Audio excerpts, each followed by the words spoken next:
Malgré les polémiques, l'Eurovision a bel et bien eu lieu hier soir et la France ne s'en sort pas si mal. Une 4e place pour Slimane. Alors entre réjouissances et polémiques, on va reprendre le film de cette édition avec notre envoyé spécial Philippe Dufresne. D'abord Philippe, la France s'en sort bien. On réédite un score effectivement fort agréable qu'on n'avait pas connu depuis longtemps puisque c'était en 2001 pour Natacha Saint-Pierre qu'on avait été 4e la dernière fois. En même temps, cette prestation de Slimane hier soir, eh bien, elle était parfaite. Regardez, petit extrait.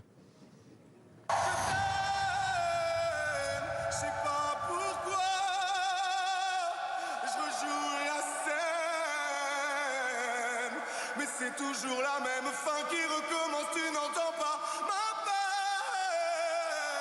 On en fait quoi? Un Slimane dans le contrôle, effectivement, hier soir, qui a accompagné la caméra, qui a attrapé les téléspectateurs et qui a eu une vraie justesse sur ce moment où il se recule du micro pour chanter a cappella. Cette prestation française avait été bien pensée. Elle nous a rapporté des bons points au jury. 4 fois de 12 points, déjà. Des 12 points, c'est vrai qu'on n'en a pas tant que ça d'habitude. Au total, 445 points donc pour la France. Slimane disait qu'il voulait la place de la fierté. Il a de quoi être fier hier soir. Il est heureux d'avoir pu gagner au mérite, a-t-il dit, en pensant justement pouvoir donner un peu un exemple aux générations qui suivent. Et on est fiers de Slimane ce matin. Alors si on est 4e, ça veut dire qu'il y a un premier. Qui est ce premier? C'est la Suisse, Philippe. Eh oui, c'est un artiste non-binaire de 24 ans qui s'appelle Nemo. Nemo, refrain entêtant, une scénographie là aussi assez originale avec un artiste qui tourne sur une petite plateforme. Là aussi, je vous propose de regarder quelques images.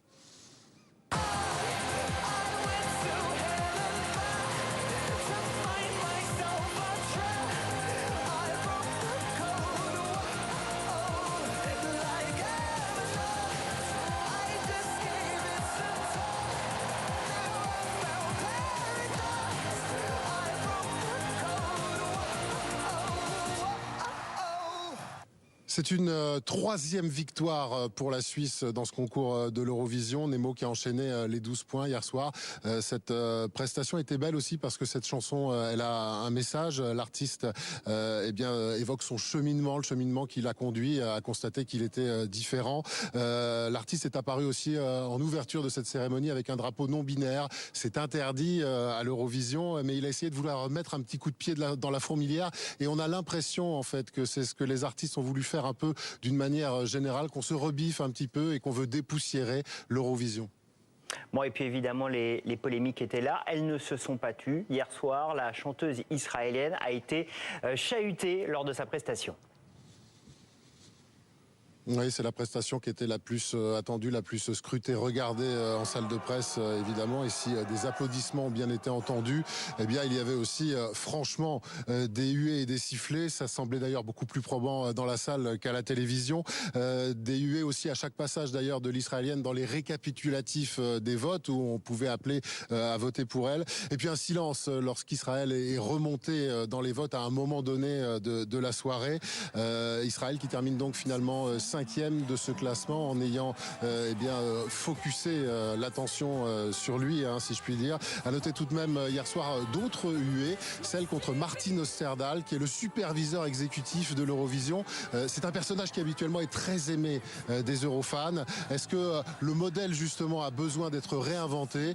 Eh bien c'est ce que Nemo, le grand gagnant d'hier soir, en tout cas semblait dire dans la conférence de presse. Et invité du Live BFM, Thomas Dussault, bonjour, merci d'être avec nous. Vous êtes créateur, animateur de 12 points, le podcast qui décrypte l'Eurovision. Ce sera, on va parler de Slimane évidemment dans un instant, mais ce sera quand même une édition particulière qui aura été minée par ces polémiques et par ces questions politiques. Alors effectivement, cette année de l'Eurovision 2024 particulièrement, comme vous venez de vous le dire, maintenant l'Eurovision a toujours eu par sa fenêtre sur le monde des résonances géopolitiques, et ce dès les débuts dans les années 50. La prestation de Slimane, 4e, c'est pas mal pour la France.